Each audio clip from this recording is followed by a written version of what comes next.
Paolo nadulas sa TikTok live nila ni Kim Chiu. First time itong ginawa ng aktor.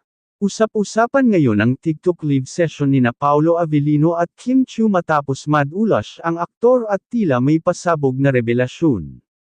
Hindi lang ito isang ordinaryong live session, dahil sa hindi inaasahang sagot ni Paolo, agad itong naging viral at pinag-usapan ng Kim Pao fans. Paolo, nadulas sa kilig na moment. Habang casual na nagkukwentuhan sina Kim at Paolo sa kanilang TikTok live, isang fan ang nagtanong, "Paolo, special ba si Kim sa'yo?"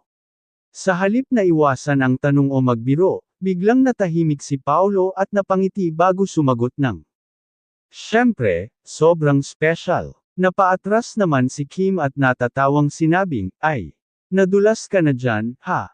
Agad namang nag-react ang mga viewers, at bamahan ng comments gaya ng, "OMG! Kinilig ako." At, "Paolo, sure ka na ba dyan?" Paolo, first time ginawa ito sa live. Bukod sa nadulas na pag-amin, first time ding nakita ng fans na naging extra sweet si Paolo sa harap ng camera. Karaniwan siyang tahimik at hindi madaling magsabi ng nararamdaman, kaya naman mas lalong kinilig ang netizens nang makita ang pagiging open niya kay Kim sa live broadcast.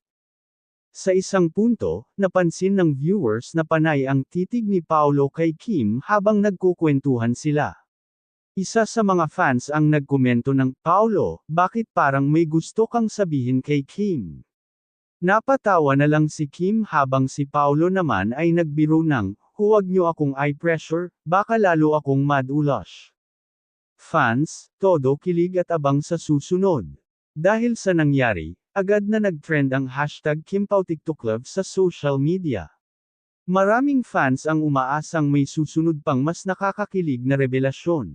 Totoo na nga ba ang Kim Pao love story? O sadyang napaka-natural lang ng chemistry nila? Abangan natin kung ano ang susunod na pasabog ng dalawa.